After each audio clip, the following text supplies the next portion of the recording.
SST का syllabus बताया था क्या कल? आवाज़ आ रहा है नीता जी? सिलेबस बताया था क्या कल? ज्योग्राफी कुछ बताया था। तो एसएसटी का जो ओल्ड जो सिलेबस है उसके अकॉर्डिंग भी बता देता हूँ। और जैसे कि अभी आपको सुनाई में मिला होगा कि वो 70 मार्क्स का होगा और 30 मार्क्स को जो वर्ग दो वाला है ना, जैसे रवि सर बताया मैथमेटिक्स का है ना। वैसे कुछ एसएसटी का भी हो सकता है, ऐसा नहीं है। जैसे कि मैं पुराना वाला पहले बता रहा हूँ, समझना थोड़ा सा है ना। वर्ग दो की बात है ना, अब तो सेपरेट वर्ग दो हो गया है। पहले एक साथ बैच होता था तो दोनों पढ़ाना पड़ता था आपको वर्ग दो में। तो वर्ग दो में ना पहले जो एसएसटी वाला जो पार्ट होता था, एक ना नाम से है सामाजिक अध्ययन करके, पहले वाले में ना सोशल स्टडी करके है ये सामाजिक अध्ययन। और सामाजिक अध्ययन में जो अंक थे ना उसमें 20 अंक के थे, क्योंकि पहले कितने अंक का होता था, ये 150 अंक का होता था ना, 150 का। और एक और यूनिट है ना सबसे लास्ट में, उसका नाम है सामान्य ज्ञान, सामान्य ज्ञान करके। और सामान्य ज्ञान होता था वो 10 नंबर का होता था। तो ऐसे करके टोटल जो है ना 30 मार्क्स के होते थे, ध्यान रखेंगे आप, पहले ना जब 150 होता था तब। और बात करें अभी वाले में, तो अभी जैसे कि आप सब सुन रहे हो कि जो सोशल स्टडी है, सामाजिक अध्ययन, एसएसटी वाला पार्ट सामाजिक अध्ययन, ये होगा 70। और बाकी जो अन्य जो बचे हैं वो आएंगे कितने, ये 30। ऐसा करके ओवरऑल है वहां पे वो, ठीक है ना।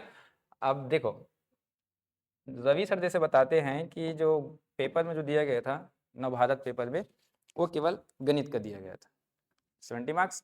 और आप पढ़े होंगे 5 नंबर हिंदी, 5 नंबर अंग्रेजी, 5 नंबर कंप्यूटर, है ना, और 5 नंबर ऐसा अन्य करके, मतलब सामान्य ज्ञान में वहाँ पे वो, और 10 नंबर आपका सीडीपी था वहाँ पे वो। लेकिन अभी क्लियर नहीं किया गया है कि एसएसटी से 70 नंबर जो आएगा और जो अदर जो अन्य है, अब अन्य में क्या क्या आ सकता है फिर से एक बार बता रहा हूँ। हिंदी फिर से 5 हो जाएगा आपका, इंग्लिश फिर से 5 होगा, कंप्यूटर फिर से 5, फिर से एक जीके करके ऐड होगा सामान्य का। जैसे कि यहाँ पे देखो 2 बार ऐड हुआ है, देखो यहाँ पे एक बार यहाँ पे सामाजिक अध्ययन करके ऐड हुआ और एक बार यहाँ पे सामान्य ज्ञान। 150 में इधर ध्यान रखेंगे। सेम यहाँ पे भी बता रहा हूँ कि ये जो आपका 70 नंबर है, इसमें क्या क्या आ सकता है। देखो सामाजिक अध्ययन में होता क्या क्या है, सबसे पहला एक मेजर जो सब्जेक्ट होता है वो इंडियन हिस्ट्री होता है, ध्यान रखेंगे आप, भारतीय इतिहास। और दूसरा जो सब्जेक्ट होता है भारत का भूगोल, भारत का भूगोल। आपके जो प्रीवियस जो सिलेबस था पिछले वाला, उसमें ना विश्व का भी भूगोल शामिल है, विश्व भूगोल। जैसे सिलेबस कल पढ़ाए होंगे सर आपको विश्व भूगोल का, क्या क्या है उसमें, है ना, भारत का भूगोल और विश्व भूगोल। एक जो सब्जेक्ट होता है राज व्यवस्था, जिसको आप संविधान बोलते हो, पॉलिटी, राज व्यवस्था, या इसी को क्या बोला जाता है, संविधान। और एक होता है क्या, भारत की अर्थव्यवस्था, भारत की अर्थव्यवस्था। इन 4 सब्जेक्ट को ही क्या बोलते हैं आप लोग, सोशल स्टडी बोलते हो। जैसे कि आप राजपत्र में जो प्रकाशित हुआ है अभी, थोड़ा पढ़े होगा, अहर्ता वगैरह जो दिया गया उसमें कौन कौन एलिजिबल हो गए, नहीं देखे अभी। तो उसमें वर्ग 2 में क्या दिया गया मैं बता रहा हूँ आपको। वर्ग 2 जो एसएसटी है, तो एसएसटी में कौन कौन आ सकते हैं। जैसे कि आप लोग ग्रेजुएशन जब किए होंगे, जैसे कि बीए वाले खास तौर पे, है ना, तो उन्हीं को आप लोग सामान्य तौर पे क्या समझते हो, वर्ग 3 वाले हो।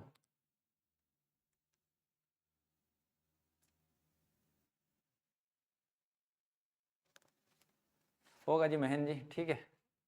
देखो आप लोग इसकी, आपकी ग्रेजुएशन किस में है, बीए भी किए हो, तो बीए में क्या क्या सब्जेक्ट लिए थे, जैसे कि पॉलिटिक्स, पॉलिटिकल साइंस लिए थे क्या?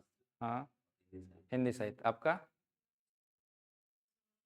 सोशियोलॉजी ना। हाँ अब देखो वहाँ पे वो, तो वहाँ क्लियर था क्या क्या पता है, जिनका भी हिस्ट्री में है क्या आपका ग्रेजुएशन, जिनका भी पॉलिटिकल साइंस में है, मान लो जाए ग्रेजुएशन पॉलिटिकल साइंस में, और जिनका भी मान लो जाए आप पढ़ते हो इकोनॉमी या अर्थशास्त्र बोलते हैं ना उसको, इकोनॉमी या अर्थशास्त्र में है, या एक और दिया है सोशियोलॉजी करके, सोशियोलॉजी करके ये भी दिया गया है वहाँ पे, वो ध्यान रखेंगे।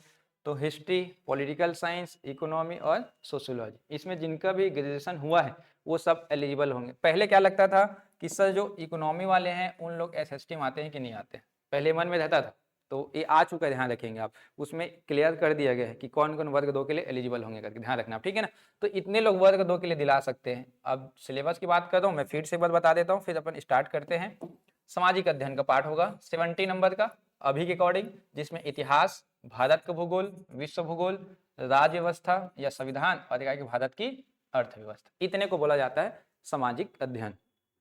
हो सकता है पॉसिबिलिटी ये है कि छत्तीसगढ़ का भी सिलेबस ऐड हो इसमें, क्योंकि यहाँ पे आप पढ़ते हो ये वाले में छत्तीसगढ़ शामिल था, ध्यान रखेंगे आप, पहले आता था छत्तीसगढ़ का जानकारी वहाँ पे, वो हो सकता है इसमें ऐड हो। और सबको मिला करके देख कितने नंबर का, ये 70 नंबर। और बात करें सर्वाधिक वेटेज किसका होता है, तो पिछले बार का जो इसमें था, इसमें का भी बता रहा हूँ आपको सिलेबस क्या था पिछले बार का, तब आप कंपेयर कर पाओगे। पिछले टाइम का बता रहा हूँ ना। सबसे पहला यहाँ भी क्या था, इतिहास था, ध्यान रखेंगे आप। पहले में यहाँ भी क्या था, भूगोल था। अब भूगोल में विश्व भूगोल और भारत का भूगोल। थर्ड नंबर था राज्य व्यवस्था, संविधान था आपका यहाँ पे। और चौथा नंबर था आपका छत्तीसगढ़। और पांचवा था क्या, पेडागोजी, पेडागोजी सामाजिक मुद्दे करके। ये 5 थे वहां पे, ध्यान रखेंगे। और 20 नंबर का आता था ये। और 20 में सबसे ज्यादा प्रश्न यहाँ से आया था 12। 20 में 12 सोचो आप, उस समय ना जब पिछले बार हुआ था वहां पे, यहाँ से आए थे लगभग 2 प्रश्न, यहाँ से आए थे 4 प्रश्न। और यहाँ से इसमें नहीं पूछा गया था, बल्कि सामान्य ज्ञान में 4 प्रश्न पूछा गया था छत्तीसगढ़ का, ध्यान रखेंगे आप। यहाँ ना पूछकर यहाँ पूछ दिया था उसको। सामाजिक मुद्दे के 2 प्रश्न, ऐसा करके ये क्वेश्चन हो गया था, ध्यान रखेंगे आप। तो देखो सबसे ज्यादा प्रश्न कौन सा आया है, इतिहास। मैं यहाँ भी बोल रहा हूँ अभी भी कि 70 मार्क्स जो होगा उसमें सबसे ज्यादा जो प्रश्न आएंगे वो इंडियन हिस्ट्री का ही आएगा, ध्यान रखेंगे। अब 70 मैं तो 20 मान के ही चलता हूँ आपको, ध्यान रखेंगे आप। 20 तो आ ही गया आएगा ना, श्योर, ध्यान रखेंगे आप, है ना। अब देखते हैं उसमें कैसा होता है। 15 दिसंबर वाले हो वर्ग 2 ज्वाइन कर सकते हो, दिक्कत नहीं है। अनीता, अभी मैं जियोग्राफी नहीं इतिहास पढ़ा रहा हूँ, ठीक है। जियोग्राफी याद कर लेंगे ना। तो मैं इतिहास का सिलेबस बताऊँ क्या क्या रहेगा, ठीक है ना। ये सब्जेक्ट बोर्ड है उसमें जियोग्राफी है कि नहीं सर, बोलने की नहीं। जियोग्राफी का मेंशन नहीं है, मैं दिखा देता हूँ आपको। राजपत्र प्रकाशित जो हुआ था उसमें बता देता हूँ, ऑब्लिक करके ना उसमें दिया गया था एक्चुअल में। फिलहाल हम लोग एलिजिबल हैं आप एलिजिबल हो ना जी। देखो इसमें क्या क्या लिखा है, मैं पूरा दिखा देता हूँ आप लोग को। हाँ भूगोल है, इतिहास, वाणिज्य किसको बोलते हैं, कॉमर्स को बोलते हैं, अर्थशास्त्र इकोनॉमी को बोलते हैं, राजनीति विज्ञान पॉलिटिकल साइंस, भूगोल है भूगोल है, ठीक है। 5 हो गए यहाँ पे, है ना। तो यहाँ पे भूगोल भी ध्यान रखेंगे आप, ठीक है। यहाँ जियोग्राफी भी लिख देता हूँ। जो ग्रेजुएशन किए होंगे ना उनके कोई भी एक होना चाहिए ना, ऐसा नहीं समझना कि 3 होना चाहिए करके। जैसे कि आपने बोला ना आपका है, कोई भी तो एक है ना इसमें से, हिस्ट्री में है मान लो जाए उनका, तो हिस्ट्री में है और सोशियोलॉजी में हो ना, एक और कोई भी एक होना चाहिए, तीनों कंपलसरी नहीं, ध्यान रखेंगे। हाँ कोई दिक्कत नहीं वहाँ पे, है ना, ठीक है। तो मैं हिस्ट्री का सिलेबस बता रहा हूँ, समझेंगे ध्यान से आप। हिस्ट्री में पढ़ना क्या क्या रहता है हमको, है ना। भारतीय इतिहास है मेन, ध्यान रखेंगे। वर्ल्ड हिस्ट्री तो है नहीं इसमें, भारतीय इतिहास। जो सिलेबस जो दिया गया है पिछले बार की तुलना में उसी को बता रहा हूँ, चेंजेस होगा तो हम उसमें ऐड करते रहेंगे आपके लिए, ठीक है ना। सबसे पहला क्या पढ़ना है, सबसे पहला दिया है भारतीय इतिहास के स्रोत क्या क्या है, सोर्स क्या क्या होते हैं ना। भारतीय इतिहास के स्रोत क्या क्या होते हैं। स्रोत जैसे कि आप पढ़ेंगे, थोड़ा एक्सप्लेन करूंगा फिर लिखना आप लोग भी, मैं बताऊंगा आपको, समय दूंगा। स्रोत किसको बोलते हैं इतिहास जानने के, तो देखिए 2 सोर्स होते हैं, एक होते हैं साहित्यिक और एक होते हैं पूरा तात्विक।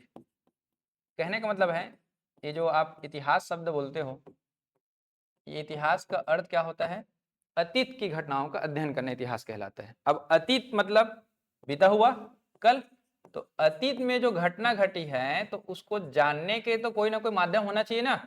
जैसे आपने कल पढ़ा कुछ, तो कुछ तो सोर्स होगा, कल पढ़े होंगे आप या कहीं गए होंगे आप, सोर्स तो होगा ना, मतलब सबूत, सामान्य शब्द में बोले तब। तो एक होता है साहित्यिक और एक होता है कौन सा आपका पुरातात्विक। तो आपको ये पूरा डिटेल पढ़ना है इसमें कि हमारे पास कौन कौन से सोर्स होते हैं। जैसे कि एग्जाम्पल बता रहा हूँ आपको, वेदा, वेद सुने, वेद हमारे पास कितने वेद है, 4, ऋग्वेद, यजुर्वेद, सामवेद और एक अथर्ववेद। जैसे एग्जाम्पल के लिए महाभारत, रामायण, पिछले बार शिक्षक भर्ती का प्रश्न कौन सा था, रामायण पूछा गया था, इसके रचनाकार कौन है करके, महर्षि वाल्मीकि जी। तो रामायण के बारे में हम पढ़ते हैं, 2 कथा है, एक प्रभु श्री राम और एक माता कौन, सीता। दोनों का पूरा पारिवारिक जीवन बताया गया है कि नहीं? तो देखो सोर्स हो गया कहीं नहीं वहां पे वो। ये आपका साहित्यिक होता है। पुरातात्विक की जब बात करें अगर आप सिरपुर का लक्ष्मण मंदिर सुने हो, गए भी हो आप लोग, अच्छी बात है। तो देखो उस लक्ष्मण मंदिर को देखते ही आपके दिमाग में कौन सा वंश आता है, पांडु वंश। और राजा कौन, महासेगुप्त, बाला, अर्जुन। तो इस मंदिर से किन के बारे में पता चला, पांडु वंश के बारे में। ये आर्कियोलॉजिकल सोर्स है, ध्यान रखेंगे आप। जो भौतिक अवस्था में होते हैं, देख सकते हो, महसूस कर सकते हो, वो सब पुरातात्विक होते हैं। ये पढ़ने वाला होता है। सेकंड नंबर समझेंगे। सेकंड जो आपका सिलेबस का पार्ट है वो दिया है सिंधु घाटी सभ्यता। सिंधु घाटी सभ्यता, और इसी के साथ ऐड है आपका वैदिक सभ्यता। दोनों को एक साथ पढ़ना है, सिंधु घाटी और एक वैदिक सभ्यता। और आप पढ़ेंगे कि सिंधु घाटी सभ्यता भारत के साथ साथ विश्व का पहला कैसा है, नगर सभ्यता है। और वैदिक सभ्यता कैसा है, ग्रामीण सभ्यता है। तो दोनों में डिफरेंस थोड़ा सा पढ़ेंगे आप। ये साथ साथ थर्ड जो आपका नंबर होगा, वैदिक के बाद डायरेक्ट आ जाता है आपका मौर्य काल। मौर्य काल, और इसके क्या दिए है, पूरे प्रशासन। आप एक राजा का नाम सुने होंगे, अशोक, है ना, चंद्रगुप्त मौर्य, उनके वंशज वहां पे आते हैं। तो ये पूरा मौर्य वंश पढ़ेंगे, उसके राजा, उसके प्रशासन। और चौथा नंबर डायरेक्ट क्या दिया था आपके सिलेबस में, पिछले बार के बता रहा ना सब, गुप्त काल।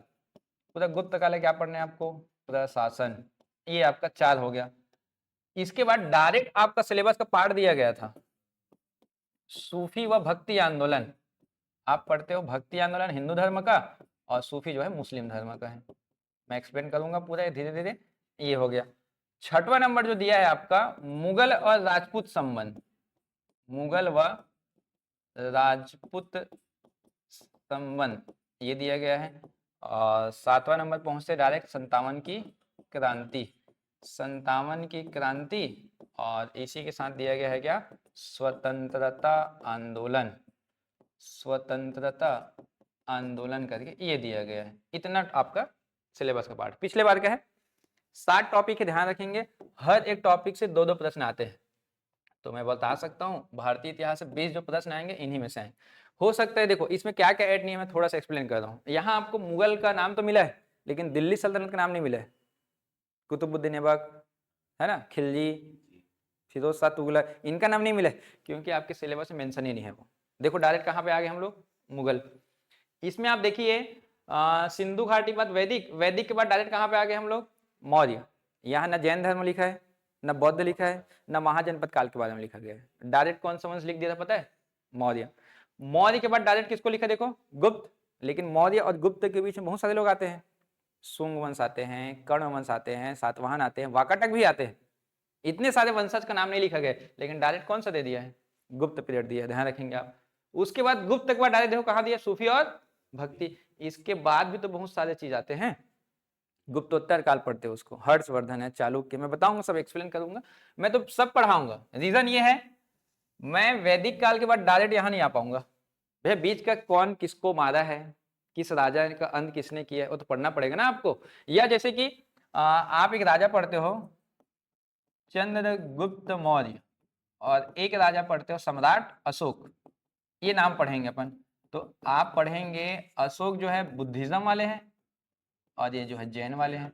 अब देखिए, तो मुझे जैन क्या है, बौद्ध क्या है, ये तो बताना पड़ेगा, तभी तो समझ में आएगा कि उन्होंने क्यों एक्सेप्ट किया उस धर्म को वहां पे। वो तो मैं पढ़ाऊंगा तो पूरा, लेकिन आपके एग्जाम पर्पज से ये इंपॉर्टेंट है, ध्यान रखेंगे। ये 7 पॉइंट लिखिए आप पहले, उसके बाद हम लोग एक टॉपिक पढ़ते हैं आज, ठीक है।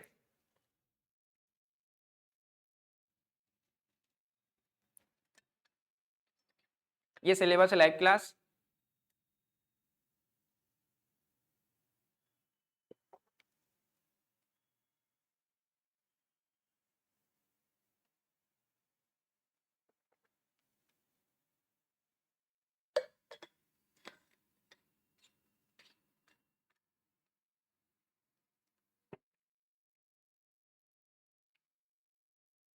ये नया बैच है, ये कल से स्टार्ट हुआ है। आज पहला क्लास एसएसटी का है ना, महेंद्र जी, अनीता, ज्वाइन कर सकते बिल्कुल इसको भी। ये 7 पॉइंट रहेंगे, ध्यान रखेंगे आप। और सिलेबस आएगा तो हम और मेंशन करेंगे आपको क्या क्या चेंजेस होगा।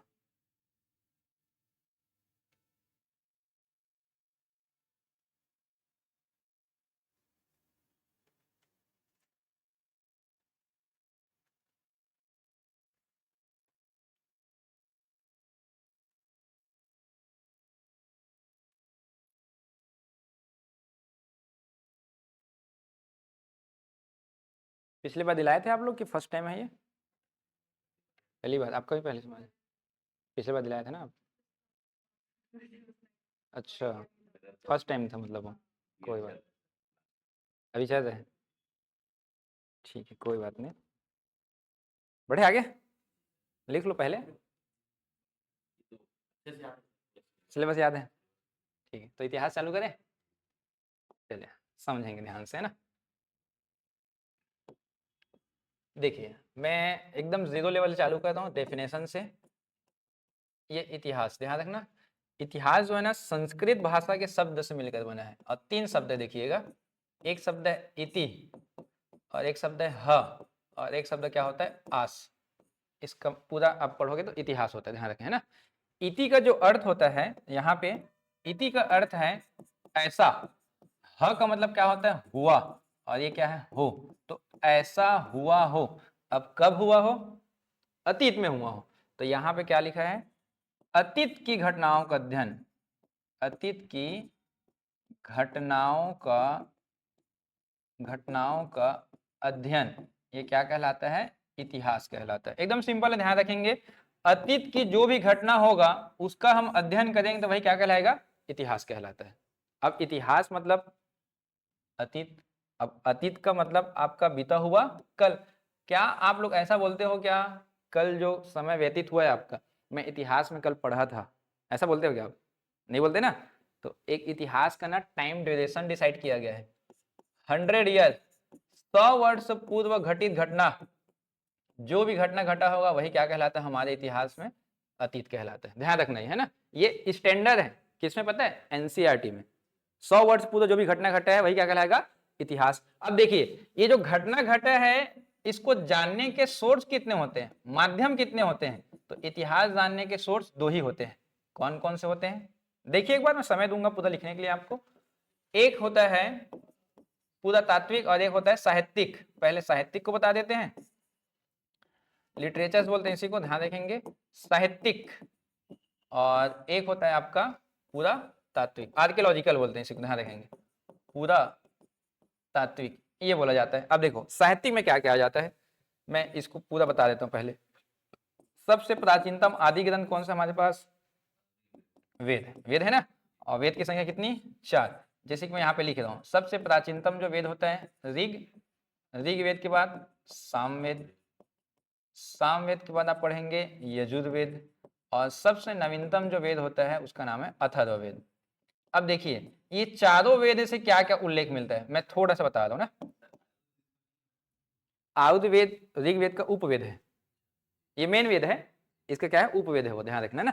जैसे कि ऋग्वेद में ना आपको क्या मिलेंगे पता है? देवी देवताओं की जानकारी, उनके बारे में मंत्र है, या उनके प्रार्थना के लिए क्या मिलते हैं? श्लोक, सूक्तियां बोलते हैं उसी को। देखो ऋग्वेद है। सामवेद में संगीत की जानकारी है, जैसे कि 7 सुर, सारेगामा पदनिसा, वो किसमें मिला है? सामवेद में मिला है। यजुर्वेद में यज्ञ विधान की जानकारी है, यज्ञ विधान, जैसे कि यज्ञ वगैरह कराते हैं ना राजा लोग, आप पढ़ेंगे राजस्व यज्ञ, अश्वमेध यज्ञ, वाजपेयी यज्ञ, सब पढ़ाएंगे। अथर्ववेद में क्या लिखा गया है? पवित्र जादू, औषधियां। अब देखो हर वेद अलग अलग जानकारी प्रस्तुत कर रहे हैं यहाँ पे वो, तो यही क्या हो गया? साहित्यिक सोर्स। जैसे कि एक और बताएं आगे चलकर, वेद के बाद आप पढ़ते हो उपनिषद, आप पढ़ेंगे भारतीय ग्रंथ के अनुसार उपनिषद की संख्या कितनी होती है? 108, ध्यान रखेंगे। एक आप पढ़ेंगे पुराण, और पुराण की संख्या कितनी होती है? 18, जिसमें सबसे प्राचीनतम पुराण आप पढ़े होंगे या सुने होंगे मत्स्य पुराण, या बोलते हैं क्या इसी को? मत्स्य, जिसमें भगवान विष्णु के 10 अवतार हैं, यही वाले, ध्यान रखेंगे आप, है ना। एक और पढ़ते हो प्राचीनतम ग्रंथ में महाकाव्य, महाकाव्य, और महाकाव्य में आप 2 सुने हो। प्राचीनतम महाकाव्य कौन सा है तब? रामायण। और सबसे बड़ा महाकाव्य बोलेंगे तब महाभारत, सबसे बड़ा बोलेंगे तब महाभारत। मैं यहीं से एक्सप्लेन कर रहा हूँ कैसे इतिहास के बारे में जानकारी देता है करके। कहानी बस सुनना, वो तो आप सब पता है, जानते हो आप लोग। रामायण, रामायण के रचयिता महर्षि वाल्मीकि। तुरतुरिया आश्रम सुने हो छत्तीसगढ़ में, बड़ौदा बाजार, वहाँ इनका क्या है? आश्रम है ना वहाँ पे वो। ठीक है, चल इनके बारे में सुनना क्या हमको जानकारी मिलता है। इसमें बताया गया है एक राजा हुए थे कौन? प्रभु श्री राम। और एक राजकुमारी कौन? माता सीता। अभी कुछ सेकंड के लिए भूल जाओ कि ये हमारे आराध्य है, कुछ सेकंड के लिए। अभी एक राजा है और एक रानी है। आपको पता है कि इन दोनों का वैवाहिक संबंध जब होता है, वैवाहिक संबंध जब इन लोग विवाह करके आते हैं तो घर में एक कलह हो जाती है, पारिवारिक कलह बोलते हैं उसी को। सत्ता के लिए कि मेरा बेटा बनेगा राजा, भरत मेरा बेटा बनेगा, ऐसा करके वहां पे वो इसी पारिवारिक कलह में इन लोगों को वनवास मिलता है। कितना वर्ष का? 14 वर्ष का वनवास। अब वनवास जब व्यतीत करते हैं वन में, तो आपको क्या क्या देखने को मिला? पहला देखने को मिला मित्रता। मित्रता कैसे? आप पढ़ेंगे निषाद राज केवट, उनके साथ मित्रता हुई, ध्यान रखेंगे, ये निषाद राज के साथ मित्रता। आप पढ़ेंगे बाली और सुग्रीव, बाली और सुग्रीव वाला कहानी, और इनसे मिलाने वाले कौन? हनुमान जी। मित्रता दिखाई है। अब प्रेम क्या दिखाता है? प्रेम के लिए क्या? प्रेम के लिए माता सबूरी का नाम पढ़ेंगे। माता सबूरी किनका इंतजार कर रही थी? राम जी का। देखो ये सबरी माता का। माता सीता का जब हरण हुआ, सीता माता का जब हरण होता है तो इसी प्रेम में उन्होंने लंका विजय किया। ध्यान रखना, पत्नी के प्रेम में ही किसको पराजित करते हैं? रावण को। देखो ये प्रेम पता चलते हैं। शादी से लेकर यहां तक की कहानी। वापस जब आते हैं अयोध्या, तब आपको फिर से पता होगा कि समाज जो है माता सीता के ऊपर टिप्पणी करते हैं, जिसके वजह से फिर से उनको क्या मिलता है? वनवास मिलता है सीता माता को। फिर आप पढ़ेंगे कि लव और कुश का जन्म होगा, तो पति के न रहते हुए भी अपने बेटे को पाले पोसे। अब बताइए इतना पूरा इतिहास, ये पूरा कहानी, ये कौन से ग्रंथ है पता चला? रामायण में पता चला है। तो देखो ये इतिहास है कि नहीं है, ये बीता हुआ कल है कि नहीं है वहां पे। तो ये साहित्यिक सोर्स है। सेम रामायण का भी, महाभारत का भी होता है, कौरव और पांडव। ये पढ़ाऊंगा मैं बाद में, अभी मैंने एक से एग्जाम्पल दिया है। ये देखो वेद, उपनिषद, पुराण और कौन सा? ये महाकाव्य। अब देखिए ये तो पूरा धार्मिक ग्रंथ हो गए ना। आप पढ़ेंगे आगे चलकर एक ग्रंथ जिसका नाम है अर्थशास्त्र, और अर्थशास्त्र को लिखने वाले कौन है? चाणक्य। अब ये कौन से वंश की जानकारी देता है? मौर्य वंश। देखो कोई ना कोई राजा वंश की जानकारी। आप आगे चलकर एक और ग्रंथ पढ़ते हो, जैसे कि मैं एग्जांपल लेता हूँ, अभिज्ञान शाकुंतलम। अभिज्ञान शाकुंतलम ये है कालिदास की रचना है। अब कालिदास कौन से वंश में आते हैं? गुप्त वंश में आते हैं, ध्यान रखेंगे आप, गुप्त वंश में आते हैं। तो ये ग्रंथ हो गया यहाँ पे, देखो ये भी पता चल रहा है। इसके अलावा आगे जब बढ़ते हो तो एक रचना पढ़ते हो हर्षचरित। हर्षचरित इसको लिखने वाले कौन है? बाण भट्ट। बाण भट्ट ये कौन सा वंश है? वर्धन वंश है। देखो वर्धन वंश। एक ग्रंथ पढ़ते हो जिसका नाम पढ़ते हो पृथ्वीराज रासो। पृथ्वीराज रासो ये किनका है? चंद्रबरदाई। चंद्रबरदाई देखो ये इनकी रचना है। ये कौन सा वंश? चौहान वंश, मतलब राजपूत बोल सकते ना, राजपूत काल। देखो ये राजपूत का। या एक रचना सुने होंगे राज तरंगणी। राज तरंगणी, और राज तरंगणी किनकी रचना है? कलहन। और ये भी कौन सा वंश है? राजपूत वंश। तो देखो इतने सारे जितने ग्रंथ है, ये येलो कलर में जो लिखा है ये राजा महाराजा के बारे में, और ऊपर जो लिखा है वो धर्म के बारे में है। तो हमारा बीता हुआ कल है ये पूरा। ये ऐसा नहीं है कि भारत के लोगों ने ही लिखा है। आप पढ़ेंगे कि भारत में विदेशी यात्री भी आए थे, उन विदेशियों ने भी भारत के बारे में लिखा। कई लोग बोलते हैं ना कि इसको तो लोगों ने, ब्राह्मण ने लिख के चले गए, उनके वाहवाही लूट के चले गए। ऐसा नहीं है, ये प्रूफ भी होता है, ध्यान रखेंगे। अब कई लोग जो होते हैं अपोजिट वाले, विरोधाभास वाले, उनके लिए अगर देखा जाए, विदेश से आए हुए लोग जिसको हम बोलते हैं विदेशी वृतांत या विदेशी यात्रा करने वाले, भारत में सबसे पहले आए थे, पता है कौन? विदेशी मेगास्थनीज। और मेगास्थनीज ने एक रचना लिखा है क्या? इंडिका। और इंडिका में पूरे मौर्य वंश का बारे में लिखा गया है, ध्यान रखेंगे आप। ये क्वेश्चन आया हुआ है शिक्षक भर्ती का पिछले साल का, ध्यान रखना आप। ये पूछा गया इंडिका के रचनाकार। दूसरा चीनी यात्री आए थे फायान, और फायान ने किताब लिखा है हुओकी, ये गुप्त वंश में आए थे। थर्ड नंबर चीनी यात्री वेनसांग, और वेनसांग जो किताब लिखे थे सीयूकी। आपको पता होना चाहिए ये छत्तीसगढ़ भी आए थे जब महासिकुत बालार्जुन थे ना सिरपुर में राजा, तब छत्तीसगढ़ भी आए। देखो ये तो इनके किताब में लिखा छत्तीसगढ़ के बारे में, ये सोर्स है, ध्यान रखना। चौथा एक आते हैं इब्न बतूता। इब्न बतूता इन्होंने किताब लिखा है रेहला, ये दिल्ली सल्तनत में आते हैं। तो सब ने क्या लिखा है, भारत के बारे में तो लिखा है क्या, तो इसको तो नहीं झुटला सकते आप। आया ना समझ में, जितना लिखा हूं सब कौन है, किताब है इन लोग, है ना। ये सब कैसा है, साहित्यिक सोर्स है। चलिए अब लिखेंगे, आर्कियोलॉजिकल को अलग से पढ़ाएंगे आपको, ठीक है। चलिए लिखेंगे आराम से इसको, यहीं से क्वेश्चन बहुत सारे बनते हैं, ध्यान रखना आप। लिखिए लाइव क्लास आप लोग भी।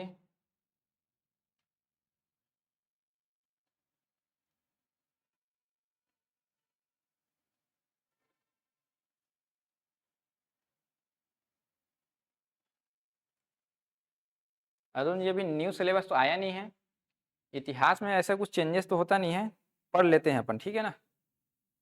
कुछ चेंजेस होगा तो बता देंगे।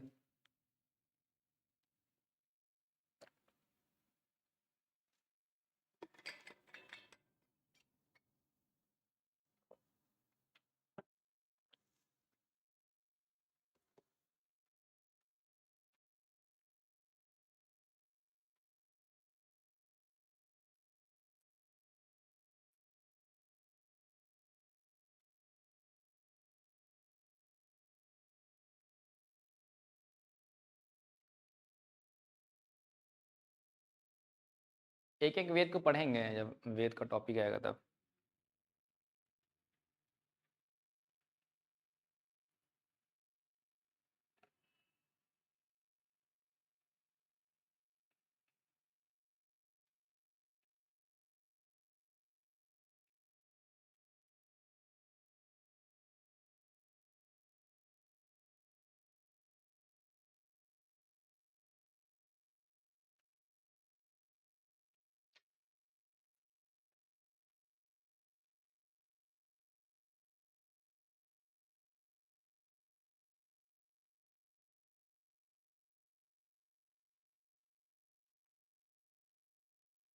ऊपर करूँ। सर वो जो मंत्र लिखे हैं हमने ऋग्वेद के, उसी को ऋचाएं कहते हैं। हाँ हाँ वही, वेद जब पढ़ाऊंगा तो और डिटेल करूंगा ना उसको, कितने मंडल है कितने श्लोक है सब बताएंगे आपको।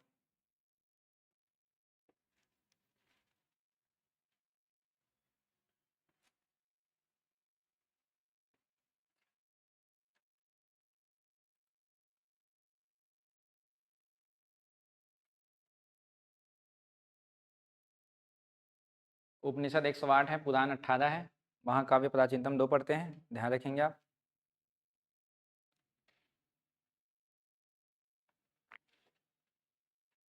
अभिज्ञान शाकुंतलम है ना, वो गुप्त वंश वाला कालिदास का।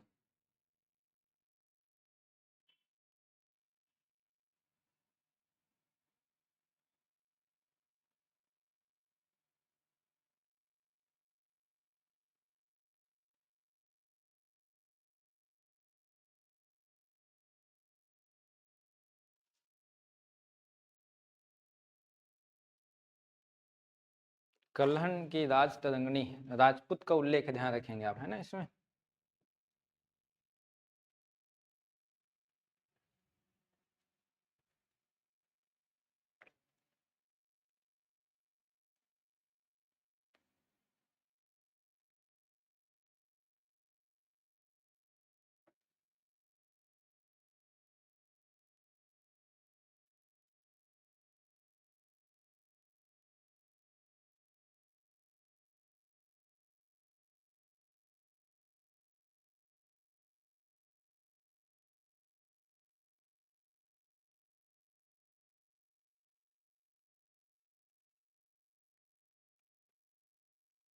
कल्हण,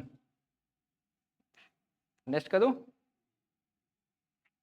ये लिखो विदेशी वृतांत मेगा स्नीज, पिछले साल शिक्षक भर्ती का क्वेश्चन है, ध्यान रखेंगे। फायान फुओ की, वेनसांग सीयू की, इब्न बतूता रेहला।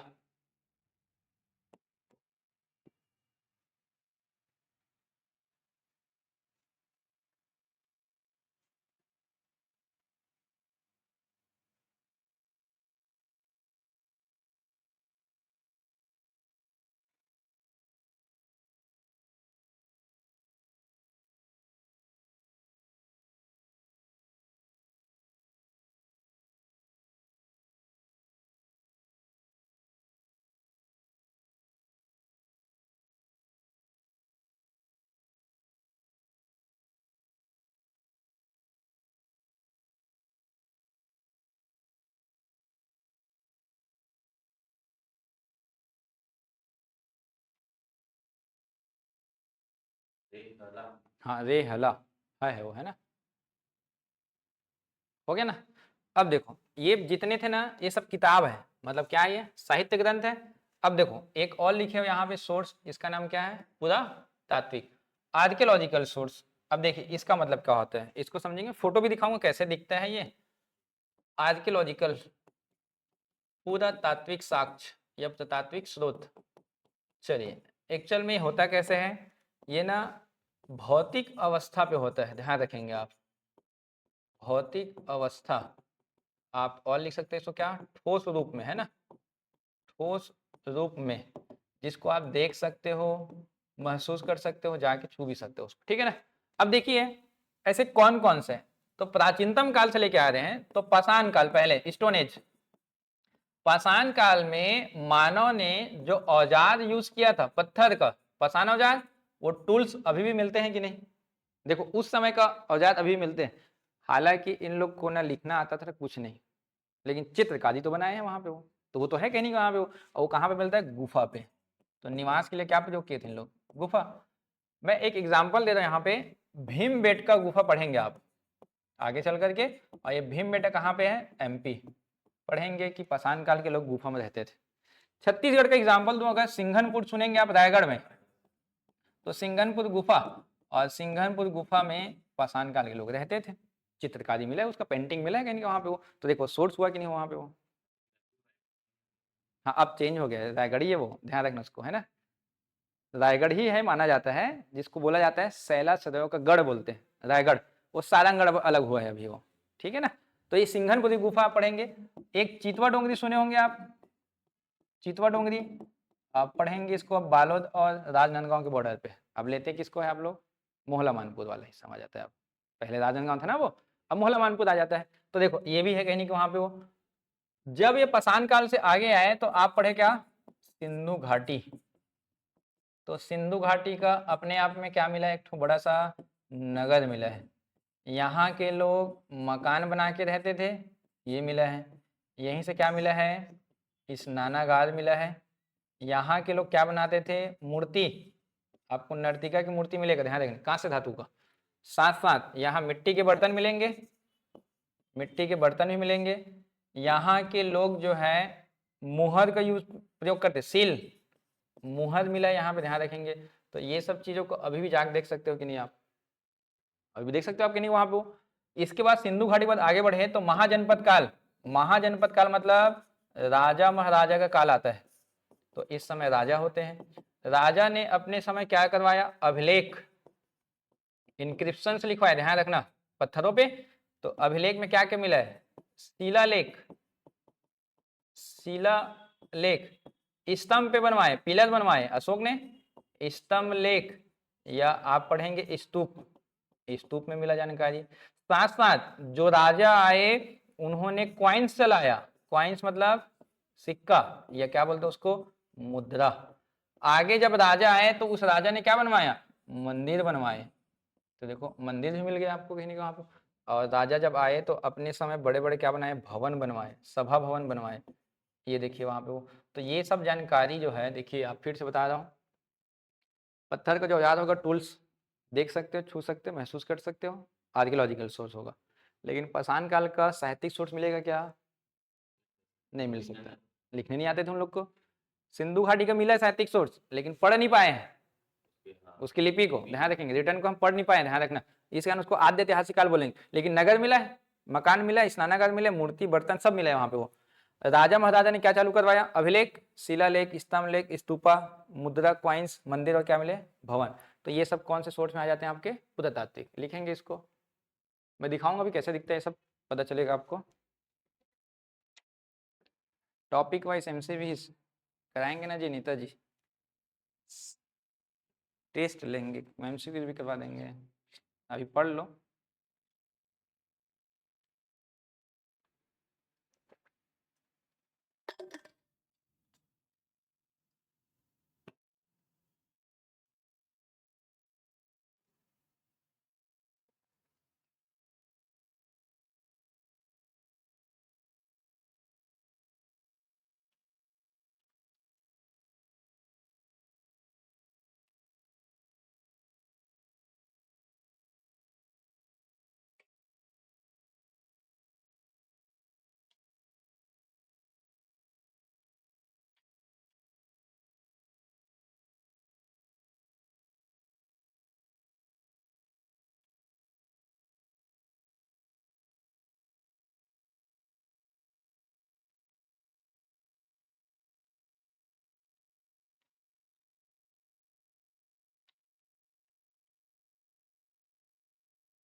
भारत ने पहली बार अशोक ही लिखवाएगा शिलालेख, पढ़ेंगे उसको भी।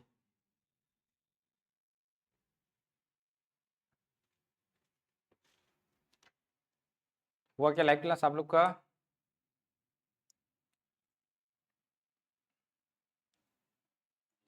हो गया? चलो अब मैं थोड़ा सा इसको बता रहा हूँ, देखोगे तो और अच्छे से समझ में आएगा वो।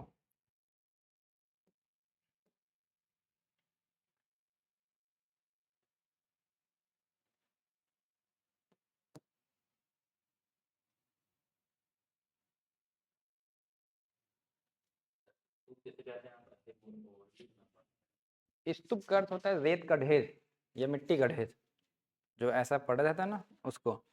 अब राजा जैसे जैसे आते गया ना, उसको पक्का करवाते गया, जैसे पहले ईंट का बना, फिर पत्थर का बना, और बड़ा हो गया, अब वो ऐसा बन जाता है। वो उल्टा घंटा जैसा होता है ना, उस प्रकार से होता है। बौद्ध धर्म का क्या है, पवित्र स्थल माना जाता है। मैं दिखा देता हूँ, ठीक है? जैसे कि इसमें एक एक करके दिखा रहा हूँ, देखो। जैसे कि आपको बताया गया था पहले गुफा है ना, तो गुफा जो है भीमबेटका गुफा पढ़ेंगे आप, तो उस गुफा पे ऐसा पेंटिंग मिलते हैं, देखो ये देखो, ये गुफा है, भीमबेटका गुफा की जानकारी है, ये एमपी में है। और उन्होंने चित्रकारी किया है, तो इसमें कुछ लोग देखो ऐसा अपना औजार लेकर जा रहे दिखाई दे रहे हैं। तो मैं बता सकता हूँ कि पाषाण काल के लोग शिकार करते थे, ऐसा लग रहा है ना वहाँ पे। कहीं लिखा नहीं है, उन लोग लिख के नहीं गए कि हम लोग शिकार करते थे, किसको मारते, लेकिन इससे मैं बता सकता हूँ कि उन लोग शिकार करते थे। ये सोर्स है कहीं नहीं वहाँ पे वो। इसके आगे बढ़ोगे तो सिंधु घाटी सभ्यता आता है, तो सिंधु घाटी सभ्यता में एक बड़ा सा नगर मिलता है, देखो। अब नगर क्यों बोले, नगर का डिफिनेशन क्या होता है, पक्के ईंट का बना होना चाहिए, बड़े बड़े भवन होना चाहिए, सुख सुविधा होना चाहिए, जल प्रबंधन है जैसे कि वहाँ पे वो है ना, पानी के लिए सड़कें पक्की होना चाहिए, चौकोना होना चाहिए। ये देखो, ये एक स्नानागार है, स्विमिंग पूल पक्के ईंट का बना है, आसपास बड़े बड़े भवन बने हैं, उसका पता चले मतलब एक नगर था, तभी तो नगर बोले हैं वहाँ पे वो, कहीं नहीं वहाँ पे। तो ये सिंधु घाटी का है। मौर्य वंश पे जाते हो तो स्तूप है, आप पढ़ेंगे सांची का स्तूप, सांची का स्तूप, ध्यान रखेंगे। मैंने कहा स्तूप मतलब क्या होता है, मिट्टी का ढेर। अशोक महान राजा थे, उन्होंने पक्का करवा दिया, देखो वहां पे वो अच्छा बड़ा बना दिया। जैसे कि एकदम एग्जाम्पल है, जैसे कि हमारे गांव में पहले क्या होता था, तुलसी चौरा जानते हो ना, मिट्टी का होता था बीचों बीच वहां पे वो।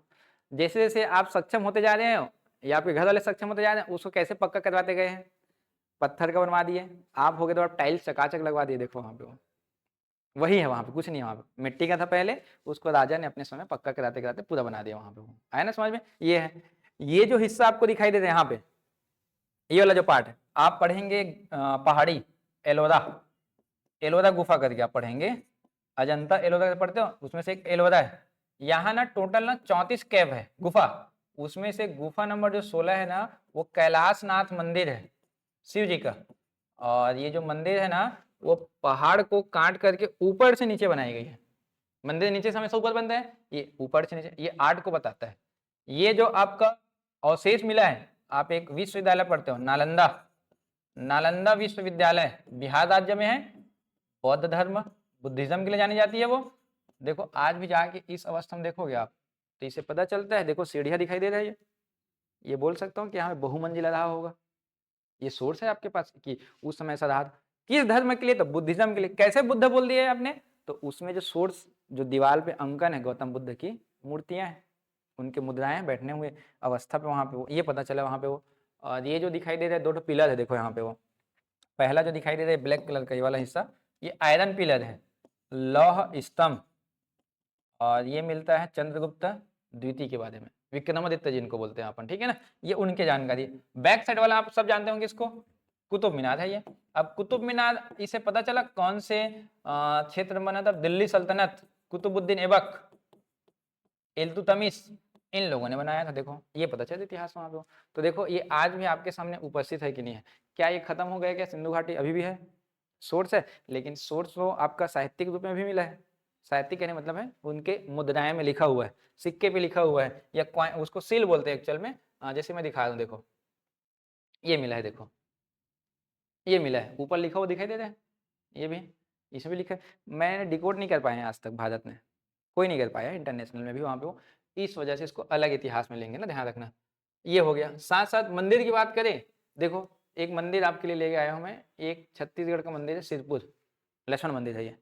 इस मंदिर को देखते ही दिमाग में ख्याल आएगा पांडु वंश था, महाशिवगुप्त बालाजी ने बनवाया है। तो पता चल गया कितने साल पहले, 1600 साल पहले। ये आपका एक नगर मिलेगा आपको मेहरगढ़ करके, और द्वारिका नगरी सुने हो आप लोग, गुजरात, समुद्र के अंदर। तो इतिहास का सोर्स जो है केवल भूमि के अंदर नहीं मिलेगा, ध्यान रखना, भूमि के अंदर नहीं, भूमि के ऊपर भी है, देखो ये भूमि के ऊपर है और ये जल के अंदर भी है।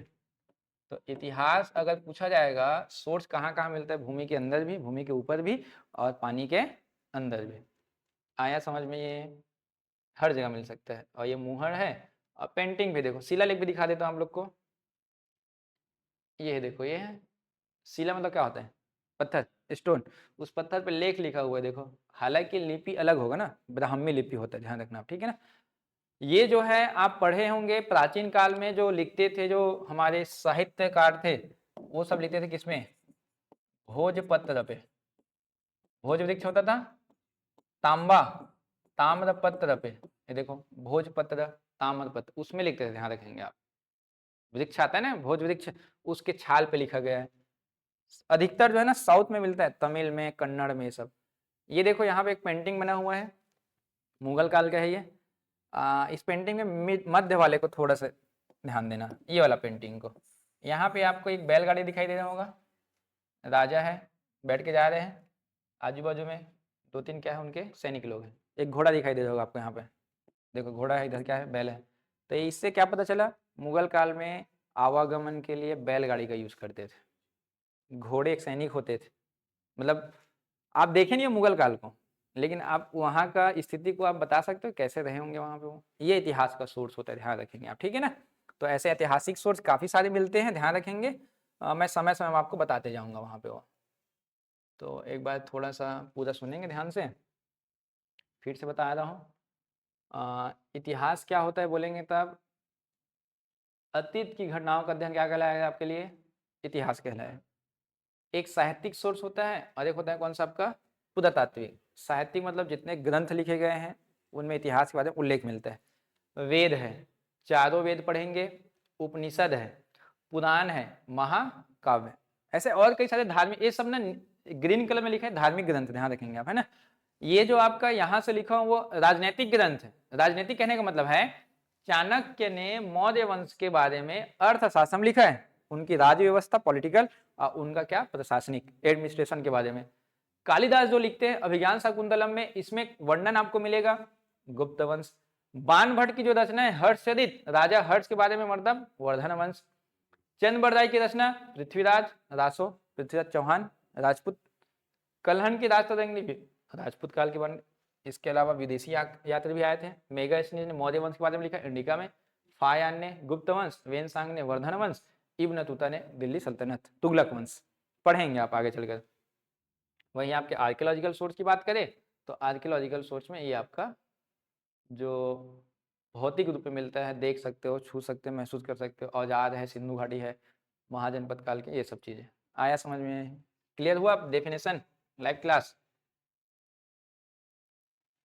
ठीक है, तो आज मैं डेफिनेशन ही बताया हूँ, पहला क्लास है, मैं आगे नहीं बढ़ रहा हूँ। कल से हम लोग पढ़ेंगे क्या, इतिहास को। मैं पहला क्लास है, डेमो बस इतना ही बताया हूँ मैं, ध्यान रखेंगे आप, ठीक है ना। ठीक है जी, नीता जी, महेंद्र पटेल, अरुण साहू, कल अपन स्टार्ट करेंगे इंडियन हिस्ट्री में, ठीक है।